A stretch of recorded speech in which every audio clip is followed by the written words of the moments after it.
Story with Binaca. सुनिए कहानी Binaca की जुबानी। हाजिर है सुभद्रा कुमारी चौहान की कहानी किस्मत।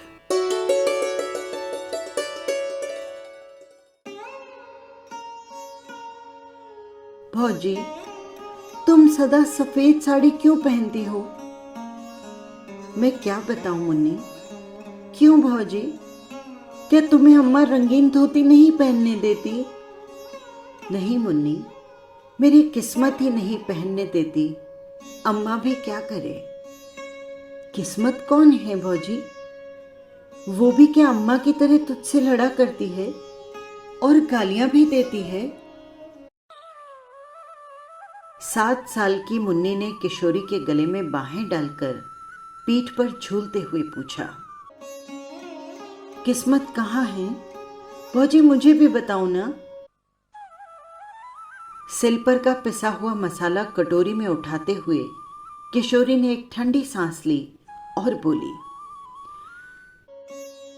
किस्मत कहाँ है मुन्नी, क्या बताऊं।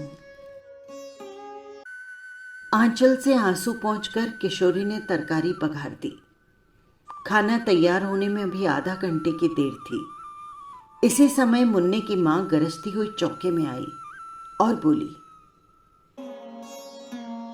10:30 बज रहे हैं और अभी तक खाना नहीं बना। बच्चे क्या भूखे ही स्कूल जाएंगे? बाप रे बाप, मैं तो इस कुलच्छनी से हैरान हो गई। घर में ऐसा कौन सा भारी काम है जो समय पर खाना तैयार नहीं होता है? दुनिया में सभी औरतें काम करती है, क्या तो कोई अनोखा काम करने वाली है? एक ही सांस में मुन्नी की मां इतनी बातें कह गई और पट्टा बिछाकर चौके में बैठ गई। किशोरी ने डरते डरते कहा, अम्मा जी अभी तो 9 ही बजे हैं। आधे घंटे में सब तैयार हो जाता है। तुम क्यों तकलीफ करती हो? चिमटा खींचकर किशोरी को मारती हुई सास बोली, तू सच्ची और मैं झूठी। 10 बार कह दिया कि जुबान न लड़ाया कर, पर मुंह चलाई ही जाती है। तू भूली किस घमंड में है? तेरे सरीखी 50 को मैं उंगलियों में नचा दूं। चल हट, निकल चौके से। आंसू पोंछती हुई किशोरी चौके से बाहर हो गई। जरा सी मुन्नी अपनी मां का ये कठोर व्यवहार विस्मय भरी आंखों से देखती रह गई।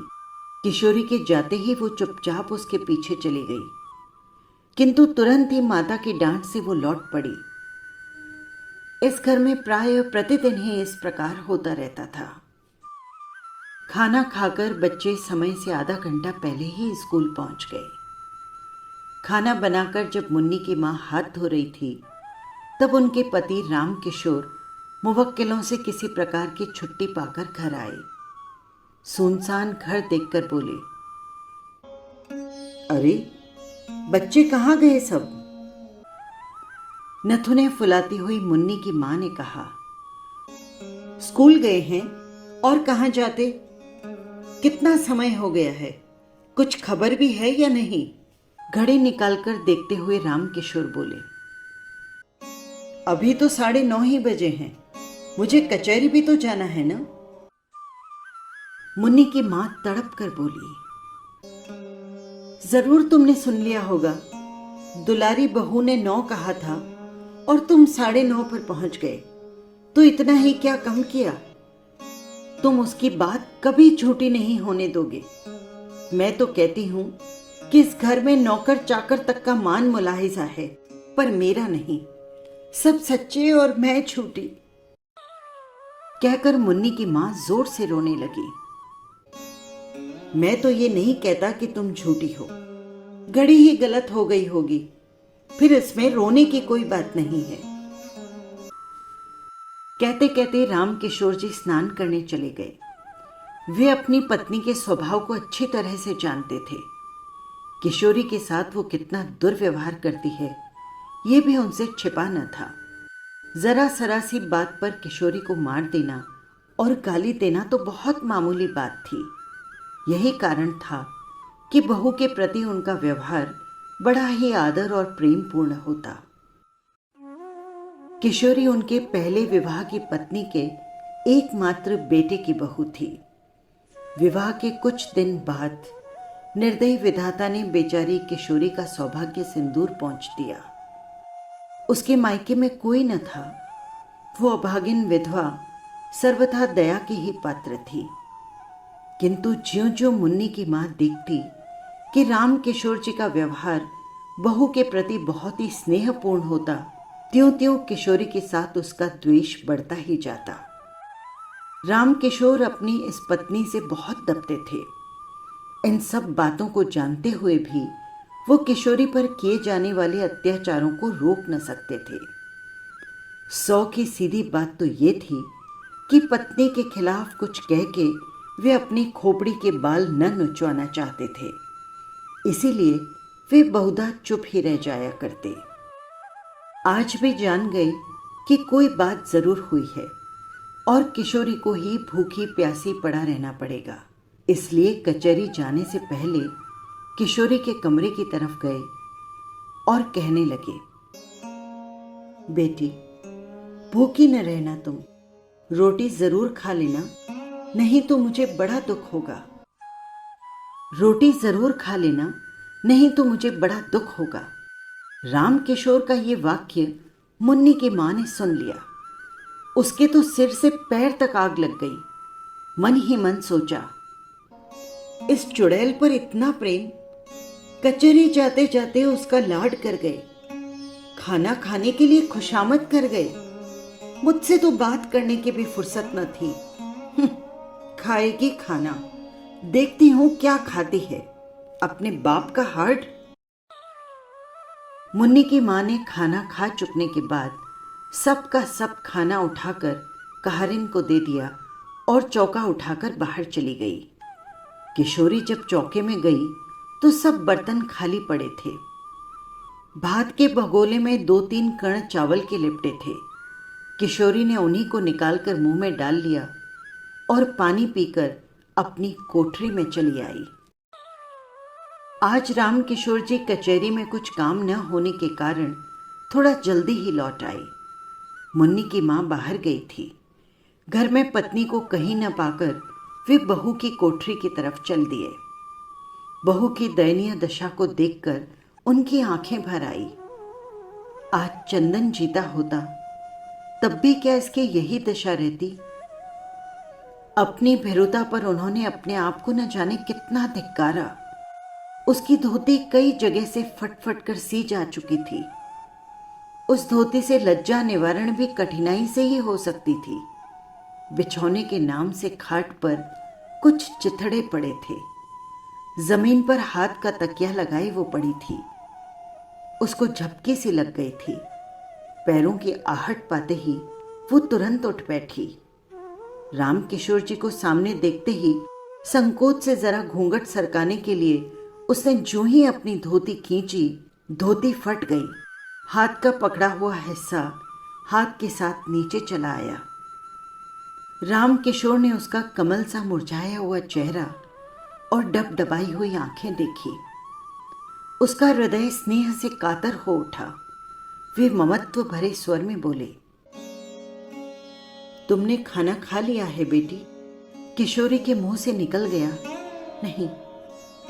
फिर वो संभल कर बोली, खा तो लिया है बाबू। राम किशोर ने कहा, मुझे तो ऐसा मालूम होता है कि तुमने खाना नहीं खाया। किशोरी कुछ न बोली। उसका मुंह दूसरी ओर था। आंसू टपक रहे थे और वो नाखून से धरती खुरच रही थी। राम किशोर फिर बोले, तुमने नहीं खाया ना?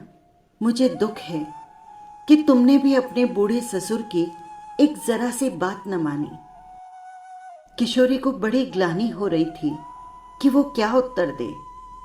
कुछ देर में बोली, बाबू, मैंने आपकी आज्ञा का पालन किया है। जो कुछ चौके में था मैंने खा लिया। मैं झूठ नहीं कहती। राम किशोर को विश्वास न हुआ। कहारिन को बुलाकर पूछा तो कहारिन ने कहा, मेरे सामने तो बहू जी ने कुछ नहीं खाया। माँ जी ने चौका पहले ही खाली कर दिया था, तो वो खाती भी क्या। पत्नी की नीचता पर कुपित और बहू के सौजन्य पर राम किशोर जी पानी पानी हो गए। उनकी जेब में 50 रुपए थे। उसमें से 10 निकालकर वे बहू को देते हुए बोले, ये रुपए रख लो बेटी, तुम्हें यदि जरूरत पड़े तो खर्च करना। इसी समय आंधी की तरह मुन्नी की मां ने कोठरी में प्रवेश किया। बीच से ही रुपयों को झपट कर छीन लिया। वो किशोरी के हाथ तक पहुंच भी न पाए थे। गुस्से में तड़प कर बोली, बाप रे बाप, अंधेर हो गया। कलजुग जो न करावे सो थोड़ा। अपने सिर पर चांदी की तो लाज रखते। बेटी बहू के सोने घर में घुसते तुम्हें लाज भी न आई। तुम्हारे ये सिर चढ़ाने से ये इतनी सर चढ़ी है, पर मैं न जानती थी कि बात इतनी बढ़ चुकी है। इस बुढ़ापे में भी गड्ढे में ही जाके गिरे। राम राम राम, इसी पाप के बोझ से तो धरती दबी जाती है। वे तीर की तरह कोठरी से निकल गई।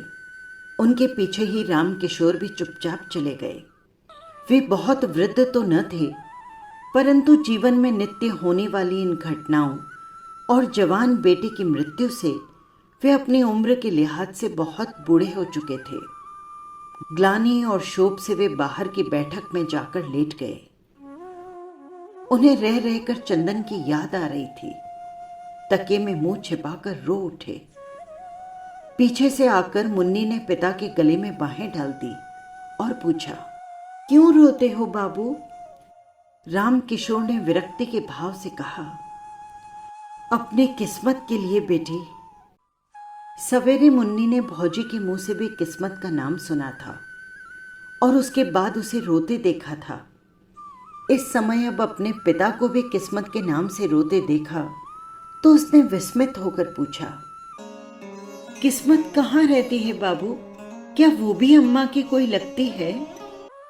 मुन्नी के इस भोले प्रश्न से दुख के समय भी राम किशोर जी को हंसी आ गई और वे बोले, हाँ, वो तुम्हारी मां की बहन है। मुन्नी ने विश्वास का भाव प्रकट करते हुए कहा, हाँ बाबू, तभी तो वो तुम्हें भी और भौजी को भी रुलाया करती है।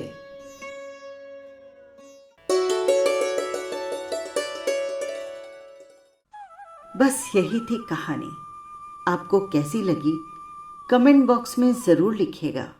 और हाँ, यदि आपने चैनल को सब्सक्राइब नहीं किया है तो कर लीजिएगा, जिससे हर कहानी सीधे पहुंच सके आप तक। फिर मिलेंगे किसी नई कहानी के साथ। नमस्कार।